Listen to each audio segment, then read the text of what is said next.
दोस्तों, चंद्रयान 3 अपने 38 दिनों के सफर को पूरा करते हुए चांद के इतने करीब पहुंच गया है कि आज चांद के उस जगह से जहां पर चंद्रयान 3 को लैंड करना है, वहां से चंद्रयान 3 को साफ तौर पर देखा जा सकता है।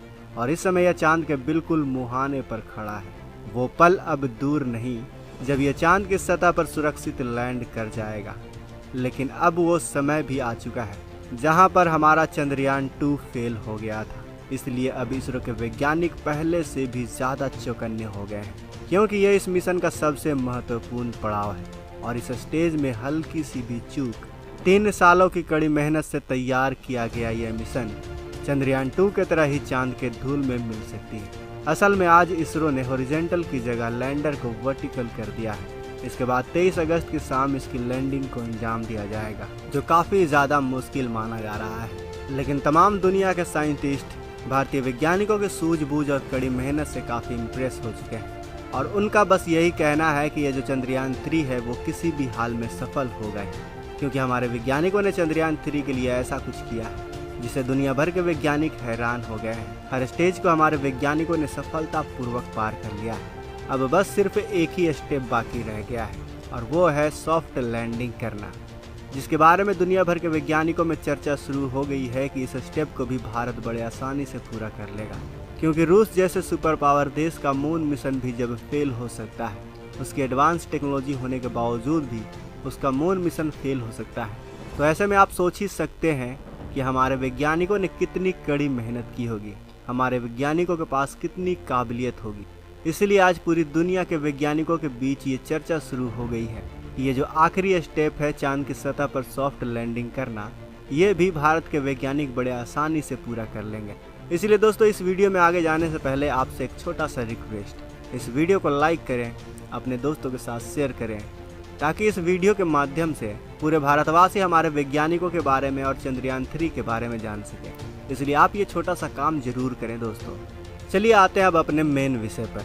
दोस्तों, सबसे पहले आपको बता दें कि इंतज़ार की घड़ी अब पूरी हो चुकी है, जिसका हम बेसब्री से इंतज़ार कर रहे थे। इसरो ने वो कारनामा करके दिखा दिया है जिसे जानकर आप सबका सीना गर्व से चौड़ा हो जाएगा।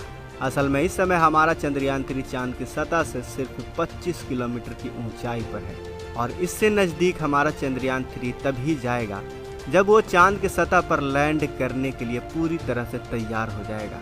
यानी चंद्रयान 3 अब इससे नीचे तभी जाएगा जब हमारा चंद्रयान 3 अपने दोनों थ्रस्टर को ऑन करके धीरे धीरे नीचे सतह पर उतरने की कोशिश करेगा।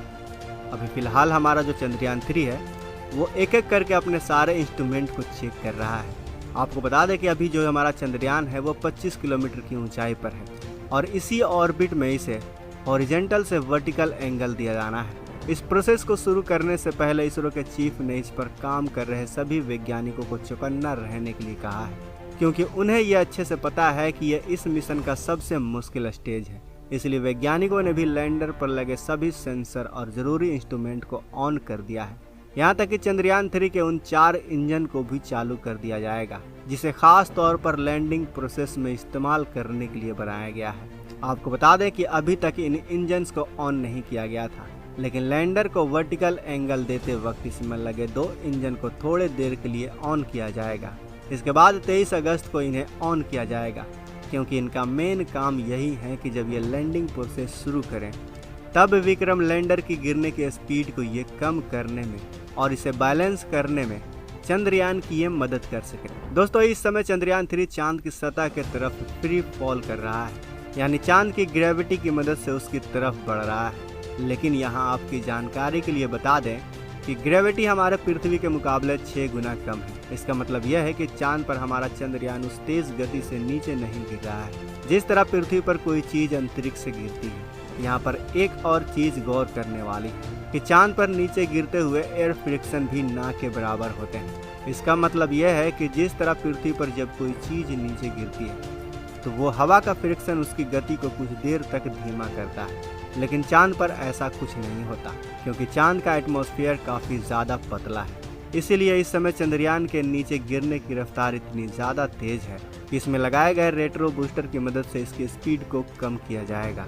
अगर चांद का वायुमंडल थोड़ा भी मोटा होता तो इसकी रफ्तार को कम करने के लिए इसमें पैराशूट का इस्तेमाल किया जाता। यहाँ तक कि जब मंगल ग्रह पर कोई मिशन भेजा जाता है तो वहाँ पर लैंडिंग के वक्त पैराशूट का इस्तेमाल किया जाता है, लेकिन चांद पर पतले एटमॉस्फेयर की वजह से पैराशूट का इस्तेमाल करना मुमकिन नहीं है। साथ ही जब लैंडिंग वर्टिकल होती है तो उसके नीचे गिरने की रफ्तार और भी तेज हो जाती है। यही वजह है कि दुनिया की ज़्यादातर स्पेस एजेंसियां चांद पर हॉरिजॉन्टली लैंडिंग को अंजाम देती हैं। ऐसे में अब सवाल यह है कि इसरो ने फिर वर्टिकल लैंडिंग क्यों चुना है? तो इसका जवाब है समय की बचत, क्योंकि हॉरिजॉन्टल लैंडिंग में यान के नीचे गिरने की रफ्तार काफ़ी कम रहती है और उसमें टाइम काफ़ी ज़्यादा लगता है। इसलिए कम से कम समय में लैंडिंग को अंजाम देने के लिए इसरो ने चंद्रयान 3 को वर्टिकली लैंड करवाने का फैसला किया है। वैसे वर्टिकली लैंड प्रोसेस में एक दिक्कत ये भी दिखने को मिलती है कि लैंडिंग के दौरान लैंडर के हर हिस्से को कैप्चर नहीं किया जा सकता। इसलिए इसरो चंद्रयान 2 के ऑर्बिटर के कैमरे का इस्तेमाल विक्रम लैंडर पर नज़र रख रहा है।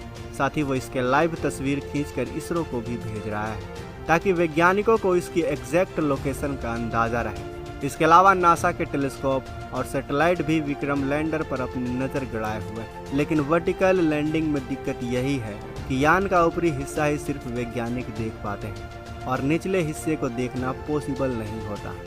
इसीलिए इस बार इसरो ने विक्रम लैंडर में एडवांस AI का इस्तेमाल किया है और ये AI इतना कैपेबल है कि चंद्रयान 3 के गिरने की स्पीड को एकदम 0 पर ला सकते हैं। साथ ही चंद्रयान में कई सारे आधुनिक सेंसर, कंप्यूटर सिस्टम और कैमरे जैसे इक्विपमेंट लगे हुए हैं जो हर हाल में इसे सुरक्षित लैंड करवाने की काबिलियत रखते हैं। ऐसे में ये कहना गलत नहीं होगा कि हमारा विक्रम लैंडर लैंडिंग के मामले में पूरी तरह सेफ है और इन्हीं सब चीज़ों की मदद से वैज्ञानिकों ने इसका लैंडिंग प्रोसेस शुरू कर दिया है। हालांकि हमारे इसरो के वैज्ञानिक बिल्कुल भी रिलैक्स नहीं हुए हैं और वो इस वक्त पूरे चौकन्ने होकर इसके हर मूवमेंट पर नज़र गड़ाए हुए हैं ताकि जरा सी भी गलती होने पर तुरंत एक्शन लेकर उसे बचाया जा सके। हमारा चंद्रयान इस वक्त ऐसे पॉइंट पर है जहां से हमारे वैज्ञानिक चाहें तो इसे सिर्फ कुछ घंटे के अंदर ही सतह पर लैंड करवा सकते हैं। लेकिन इतने बड़े मिशन में जल्दबाजी करना बहुत बड़ी भूल हो सकती है। जिस तरह लूना 25 के साथ हुआ, लूना 25 मिशन पर लगाया गया सारा पैसा रूस की जल्दबाजी के चक्कर में एक ही झटके में बर्बाद हो गया। लेकिन हमारा इसरो चंद्रयान 3 के साथ ऐसा नहीं होने देगा। दोस्तों, अब वो दिन काफ़ी पास आ गया है जब हमारा चंद्रयान चांद की सतह पर सॉफ्ट लैंडिंग करेगा। कल शाम 6:40 पर विक्रम लैंडर चांद की अंधेरी दुनिया में लैंड करेगा और भारत का नाम इतिहास के पन्नों में सुनहरे अक्षरों से लिख दिया जाएगा। ऐसे में आप सभी चंद्रयान 3 की सफलता के लिए कमेंट बॉक्स में गुड लक इसरो जरूर लिखें। और अगर आपको चंद्रयान 3 और हमारे वैज्ञानिकों पर गर्व हुआ है तो इस वीडियो को लाइक करें, अपने दोस्तों के साथ फेसबुक पर, व्हाट्सएप पर, यूट्यूब पर जरूर शेयर करें। मिलते हैं अगली वीडियो में। वीडियो के अंत तक बने रहने के लिए आपका दिल से धन्यवाद।